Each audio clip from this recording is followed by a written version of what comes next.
Have you ever thought about selling your agency for millions of dollars? Or on the flip side, buying an agency that's already wildly profitable, allowing you to completely skip the startup phase altogether? In this video, you'll see exactly how our latest Agency Collective guest speaker, Chris Wyatt, scoops up agencies that are already making millions of dollars. And furthermore, for those of you who are thinking about selling your agency, you're about to learn the 5 key traits that Chris and other investors need to see within your agency before they can fork over millions of dollars like they're Mr. Wonderful on the Shark Tank and purchase your firm. So if you're ready, let's dive in. The first 2 of the 5 requirements in Chris Wyatt's buy box, which is essentially the list of requirements he needs to see in your agency before he's interested in purchasing it, are amount of employees and agency tenure or lifespan. So 8 to 12 employees, because you don't want to buy a job, right? Or at least have a process for that. 5+ years, that's obviously better. So each time that you don't meet one of these, expect your ability to ask for a higher multiple to go down.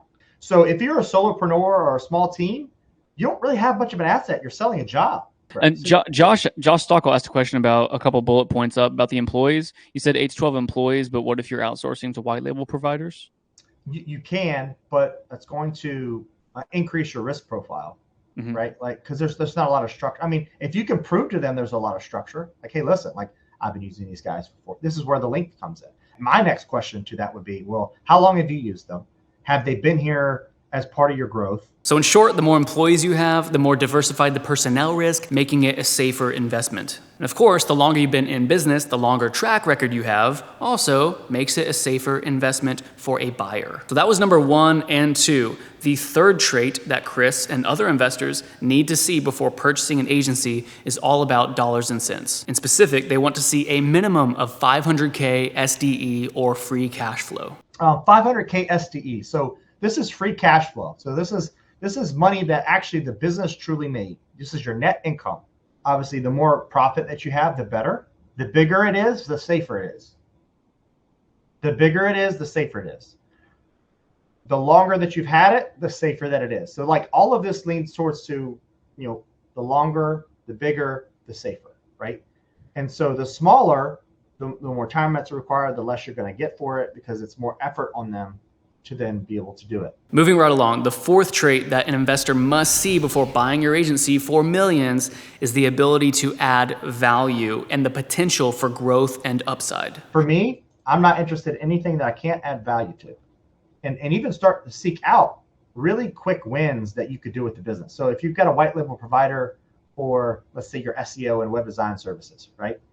And you have a book of business that's like 20 to 25 people, and every single one of them wants to run Facebook ads, having aligned already a provider who also does Facebook ads, and that you've maybe closed 1 or 2 accounts on, saying, hey, here's upside, right? Now, you can't factor in upside into your multiple. Here's why. Banks don't care. Banks want to know what you've actually shown as far as tax returns and the business profit loss statements. And finally, the 5th and final trait that investors must see before pulling the trigger and spending millions on acquiring your marketing agency or any other service-based business for that matter is all about customer concentration. And then another one is customer concentration, no more than 15%. For some people, if it's more than 15, you have a customer that's more than 15%, and I don't mean like 16 or 17%. I mean like 35% is coming from one revenue source. Okay, well, how do we counteract? There's always caveats. Well, they're locked into it's a government contract, and I'm locked in for 5 years. Okay, that's much safer. You've now answered my question around, okay, that is very high, but do they pay on time? Is there a contract? And how long is it for?